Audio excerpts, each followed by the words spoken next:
এই আবহাওয়ায় আপনারা মুরগির কি ওষুধ খাওয়াচ্ছেন? মুরগির ওষুধ খাওয়ানোটা কিন্তু অত্যন্ত জরুরি, বিশেষ করে এই ঠান্ডা আবহাওয়ার মধ্যে মুরগির ঠান্ডা রোগ থেকে বাঁচানোর জন্য। অলরেডি আমাদের এই যে মুরগি দেখতেছেন, এগুলো ঠান্ডায় আক্রান্ত হয়ে গেছে।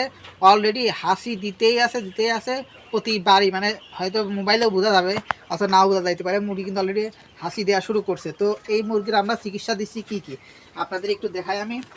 এটা হচ্ছে মিউ এক্সপেল, হ্যাঁ, মিউ এক্সপেল ভেট। এটা অলরেডি আমাদের দেওয়া শেষ, এটা মনে হচ্ছে দেওয়া শেষ। নিউ এক্সপেলটা হচ্ছে আপনার এই ঠান্ডা অতিরিক্ত হাসি দিচ্ছে, এই জন্য এটা শেষ হয়ে নাই। তাই এবার দেখেন এখানে বঙ্গভেট। এই বঙ্গভেট 1 লিটার পানিতে আপনার মনে করেন যে 2 মিলি করে দেওয়া হচ্ছে। 1 লিটার পানিতে 2 মিলি করে এই বঙ্গভেটটা দেওয়া হচ্ছে প্রতিদিন। এটা আমাদের কিন্তু 7 দিনের কিন্তু একটা ডোজ পরিচালনা করতেছে। তারপর দেখেন মাইক্রোনিড।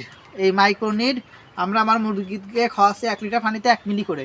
তো এই মাইক্রোনিডের পরেও কিন্তু আরও একটা ওষুধ আছে, সেই ওষুধটা আমি আপনাদের দেখাই। এটা গেল মাইক্রোনিড। এবার হচ্ছে রেনামাইসিন। এই রেনামাইসিনও 1 বেলা করে আমরা ব্যবহার করতেছি, হ্যাঁ। তো যখন হচ্ছে আপনার এই ইয়ের সাথে মাইক্রোনিড, আপনার রেনামাইসিন আর হচ্ছে বঙ্গভেট একসঙ্গে করে আমরা মিক্স করে ঠান্ডার একটা কম্বো বানায় আমরা কিন্তু খাওয়াচ্ছি। আপনারা আপনার মুরগিকে ঠিক এভাবে খাওয়াতে পারেন। তো রেনামাইসিন বঙ্গভেট মাইক্রোনিড আর মিউ এক্সপেলটা আপনার চাইলে খাওয়াইতে পারেন, নাও পারেন। মিউ এক্সপেল খাওয়ালে পরে আপনার লাগবে না, রেনামাইসিন লাগবে না। আর যদি না থাকে তাহলে আপনার রেনামাইসিনটা দিবেন, ভালো কাজ করবে। তো এখন বিষয়টা হচ্ছে যে ঠান্ডা এতে কি ঠিক হবে?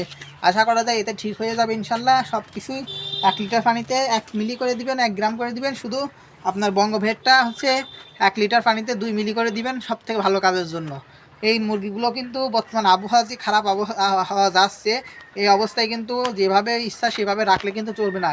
পুরোপুরি ঘিরে দেওয়া লাগবে, চারিদিকে পর্দা ফেলাই দেওয়া লাগবে, তাপমাত্রাটা এখানে বৃদ্ধি করতে হবে। যদি আপনার বৃদ্ধি করতে পারেন তাপমাত্রা, তাহলে এবার আপনার মুরগি সুস্থ, স্বাভাবিক এবং সবল থাকবে। তো মুরগির ওজনও ভালো আসবে ইনশাল্লাহ, যদি আপনি সুষ্ঠুভাবে রাখতে পারেন।